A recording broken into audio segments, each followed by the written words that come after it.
Welcome to the first part of the problem-solving session for Chapter 23. Let's begin with the first problem. Here, we are asked to determine the number of electrons which are present in Q equals -1 coulomb of charge. Now, we must remember that because charge is quantized, that -1 coulomb is also equal to -n times E. In other words, the minus here, because of course we are referring to negative charge, N will tell us how many electrons worth of negative charge, and E, of course, is the constant that tells us what one electron, the charge on one electron. So essentially what we're doing is we're solving for N. Well, the negatives will cancel here, and so because we are solving for the number of electrons, we don't need to have, N itself just represents number of electrons, and it does not matter, the E is just the magnitude of charge. So 1 divided by 1.6 e to the -19 coulomb yields a value of N equal to 6.25 e to the 18 electrons. So using the fact that charge is quantized, any quantity of charge Q, which is given to us, we can determine how many, in this case, electrons worth of charge we have, or if this was positive, it would tell us how many protons worth of charge we have. Next slide. Here we are asked, we are given two protons that are fixed to opposite corners of a square. So here's proton 1. We are a little bit out of alignment here in the drawing. And proton 2. And the question is, where should we put the third proton in order for it to experience the greater force? Now this problem requires us to think in terms of the vector nature of force. So let's just suppose for the time being that we were to choose to put a proton at the center of the square. Well, you can see that this proton would feel a force of repulsion due to this proton, and therefore the force would be directed along this direction, the line that joins the two charges, but this proton is also repulsed by this proton, and so feels a force of the same magnitude in the opposite direction.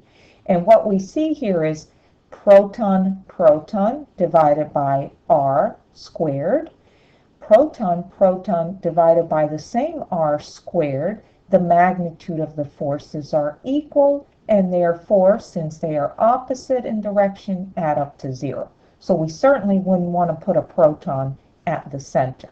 Now let's see what happens if we instead put the proton at the corner. Well, of course, this proton is repulsed by this proton and will feel a force that is to try to make it go as far away from the proton as possible, so along the line that joins them away. Now this proton will exert a force that would push this proton in this direction here. Once again, because the sides of the square are equal, the magnitudes of the forces will be the same. When we add these two vector forces, we find that the net force is along the diagonal, or in other words at 45 degrees, of course, because they are of the same magnitude, the two forces exerted, and therefore not equal to 0. And so we can answer the question by saying, yes, let's put a proton on the corner and it will certainly experience the greater force. Next problem. Here in question 3, we're told that there are two protons in a molecule, and these are separated by a distance of 3.8 e to the -10 meters. In A, part A, we were asked to determine the electric force that one proton exerts on the other, and in part B, to compare this force with the magnitude of the gravitational force between the two protons. Well, let's go ahead and solve the problem first, and then we'll watch the little video referring to this type of problem. Well, in part A, we want the electric force between the two protons. And of course, Coulomb's law says that it will be the constant. We're going to assume the protons are separated by vacuum, and that will be the case for all the problems that we do in this chapter. Proton 1 times proton 2 divided by their distance of separation squared, and of course that was given to us as 3.8 e to the minus 10. But we can simplify this because we know that the charge on proton 1 is the same as the charge on proton 2, so essentially Q1 equals Q2, and so we can just say it equals Q squared divided by R squared. We substitute our numbers, 8.99 e to the 9 for the electric constant, Q, the charge on a proton, 1.6 e to the minus 19 coulombs squared, divided by their distance of separation, 3.8 e to the negative 10 meters squared. And we get a value that is equal to 1.59 e to the minus 9 newtons. In the next part, we're asked to compare the gravitational force with the electric force. Well, whenever we're asked to compare anything, we must quantitatively be able to do so. And so we set out to determine the value of the gravitational force. Here again, because the mass of one proton is the same as the mass of the other proton, we can just simplify this expression by writing g times mass of proton squared divided by distance of separation squared. Well, g, gravitational constant, is 6.67 e to the minus 11. The mass on a proton is 1.67 e to the minus 27 kilograms squared. And we're going to divide that by 3.8 e to the minus 10 meters squared. What do we get? We get a very small number, 1.82 e to the minus 44 newtons. And so now we're prepared to quantitatively compare these. How many times bigger is the electric force than the gravitational force? We take the value of the electric force divided by the value of the gravitational force, and we end up with a number which tells us that the electric force is nearly 35 orders of magnitude greater than the gravitational force. And this is, of course, the reason that we actually can see electrical phenomena, the interaction between the repulsion between two electric charges, or the attraction, as in the case, for example, of a balloon sticking to a wall, defying gravity, etc. Next problem. Question 4 says, consider the following. There are 3 charges located at the corners of a right triangle. Okay, a right triangle means that this is a 45-degree angle, and this is a, this is a 45-degree triangle. And there are 3 charges, Q1, Q3 of the same magnitude, and a Q2 different in magnitude and in fact different in sign. We are told that the separation between the charges A, between Q1, Q2, Q2, Q3 is 0.1 meter. And we're asked to determine the net force on charge Q3 due to the other 2 charges. Now the book started this problem for us because they set up these vector forces. Let's see where they got this. Well, the force between charge 1 and charge 3 is F13. And of course, because we are asked to determine the force on charge 3, we don't care about the force on charge 1, even though they're the same in magnitude. Of course, this one would be in the opposite direction. So we see that the force F13 is directed so that, first of all, there's a 45-degree angle between this force and the horizontal. And if we impose the components of F13, we find that there is a horizontal component, F13x, and of course, F13y. So in other words, F13 is a force, vector force, which has both x and y components. On the other hand, the forces between Q2 and Q3, because Q3 is positive and Q2 is negative, will draw Q3 towards Q2. We call this force F23. And if you notice, F23 is directed along the negative x-axis, and so therefore we'll only have a component F23 along the x direction, but it will be negative. Well, before we actually get any of the components, let's go ahead and work out the magnitudes of these forces. Let's begin with the magnitude of F13. F13 magnitude equals K times the magnitude of Q1 times the magnitude of Q3 divided by the distance between Q1 and Q3. They're giving us as the square root of 2 times A.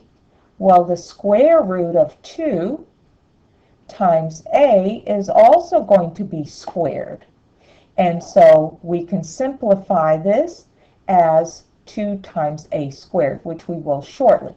Notice, however, that Q1 is an absolute value and so is Q3. Now that may be unnecessary in this case since they're both positive, but I'm stressing the point that when we are working with the magnitude of the force, we do not want to consider at all what the sign of the charge is. And this is very important because if either Q1 or Q3 was negative, you would not want to write it as a negative. Well, let's see. 5 microcoulombs for Q1, 5 microcoulombs for Q3, divided by 2 times A is 0.1 meter squared. And this gives us a magnitude of F13 that is equal to 11.2 newtons. Well, next we want to do the same for F23. Again, we focus on magnitude only. Direction, remember, is given by the direction of the component, and because we have drawn our arrows, we can readily see what the sign of each of the components is going to be. Okay, magnitude of Q2 times magnitude of Q3 divided by, this time, A squared, since the distance between them is just A. Substituting our numbers, 8.99 e to the 9 times 2 microcoulombs times 5 microcoulombs. Notice there's no negative sign here. Very, very important that you keep that in mind. Divided by 1 meter squared, that gives us 8.99 newtons. Well, now that we have the magnitudes, we can actually write the vectors themselves. Well, let's begin with F23 since we just ended with it. F23, recall, only had a negative x component. And so here we have the magnitude of that x component. Remember, it lies only along the x-axis. There's no projection on y. So we have, if we want, we can write it this way, 8.99 times the cosine of 180 in the I hat direction with the unit of Newton, but of course you know what that's going to be, minus 8.99 I hat newtons. And if we want to further specify, 0 j hat component since it has none. Now let's go to F13. F13 is equal to 11.2 cosine of 45 I hat plus 11.2 sine of 45 j hat. Oops, keep losing my pencil.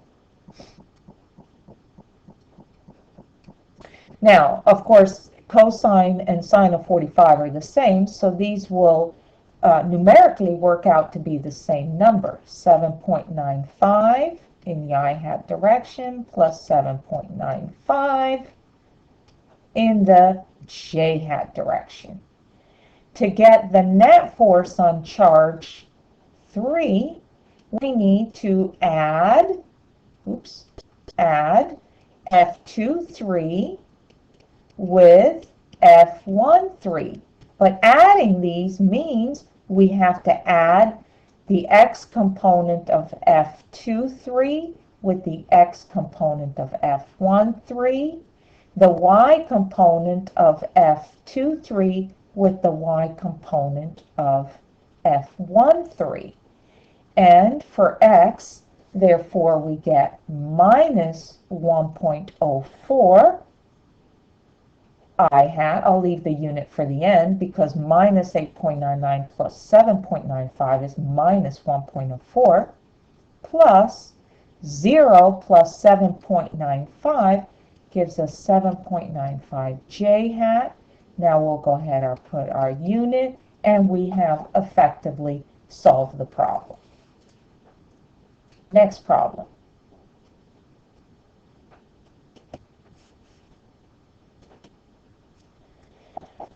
Question 5 asks the following. It says a proton and an electron are held in place along the x-axis at equal distances to each other and on opposite sides of the origin. Since the electric force is the only one that affects them, when each is released, each will accelerate towards the other. Question, which is going to reach the origin first? Now, asking this question basically says, okay, if this is the same distance as this, the one that's going to reach the origin first is the one that's going to be moving faster. And because they are released from rest, the one that is going to be moving faster will be the one that has the greater acceleration. And of course, that is along the x-axis. Now, this problem asks us to focus on Newton's second law and the fact that the force the electron exerts on the proton is the same as the force that the proton exerts on the electron in magnitude. So the question is, who is going to accelerate at a greater value? Well, in the case of the electron, EL, we have the force between the two, the same for each, divided by the mass of the electron. In the case of the proton, we have the force, same force as the electron experiences, but this time divided by the mass of the proton. Now, if the forces are the same, the only difference in the accelerations can come from the masses. And so because these are inversely proportional, we can say the smaller the mass, the greater the acceleration. And so therefore it will be the electron, which is about nearly 10,000 times lighter than the proton, which will get to the origin first. Next problem, and the last problem in part 1 of the problem solving session. Question 6 says the following. A charge Q, which is positive and equal to 24 microcoulombs, and of course we remember that the micro stands for e to the minus 6, is placed in a uniform electric field which is directed, and by the way, this symbol didn't come out right, perpendicular to the ground. So here's what we know. There is a source charge that created this electric field. It is not our charge. It is an invisible charge. We know the electric field is there, but we don't know and we don't care where the source charge is because we have a mapping of the electric field. The fact that it's uniform means the electric field at every point along the region where this charge is constant. So then it says, consider that not only will the electric force due to this electric field act on the charge, so does the force of gravity. So, being that this charge is subjected to two forces, the question asks us to determine for what mass of this charge will it be able to float in the presence of both fields. Okay, now that's important here because floating implies that there is no net force, and of course this is going to be along the y direction. So equilibrium means our charge is not accelerating, and in fact it's not even moving for that matter. Now let's notice that the gravitational field is directed downward as it always is. And of course the force of gravity on this charge is equal to mg, downward. There is only one way that this charge can have no net force on it, and that is if the electric force has the same magnitude but is opposite in direction, in other words, upward. So here we're going to draw an additional arrow to indicate that the electric field must be upward. This is a positive charge, and positive charges experience electric forces in the same direction as the electric field. Now, the fact that we've said that the magnitude must be equal but the direction must be opposite means that when we use Newton's second law, we can look at each of these forces, positive QE because it's directed upward, minus mg because it's directed downward, equals 0. Well, let's see. We are solving for m, so we take mg to the opposite side, m. Now we are going to divide both sides by g equals q times E divided by G. Well, let's see. Do we know the value of Q? Yes, we do. It was given to us. Do we know the value of E? Yes, we do. It was given to us. Do we know the value of G? Well, of course we do, since that's all we ever did in Physics 1 was to work with little g as 9.8. So now it's time to enter our numbers so that we can quantitatively be able to say what mass is required of this charge in order for this floating effect to take place. We substitute our numbers and we get a value of m which is equal to 1.49 e to the minus 23 kilograms. And that tells us that if the charge has this mass, it will float. What if it has a mass which is greater than 1. Oh, I'm sorry, that's not 23, that is just a 3. Oh boy. Okay, so that's 1.49 e to the minus 3 kilograms. So the question is this: what if this is a more massive charge, same quantity of Q, but a greater mass? What would happen to this charge? Well, because the force of gravity would be greater than the electric force, this charge would be experiencing an acceleration downward. If, on the other hand, this charge was less massive than 1.49 e to the minus 3 kilograms, well, the force of gravity would be too small compared to the electric force, and this charge would be accelerating upward. But when it has this value, based on this condition that we established, it will not accelerate whatsoever. Well, this concludes the first part of Chapter 23, the problem-solving session. See you soon.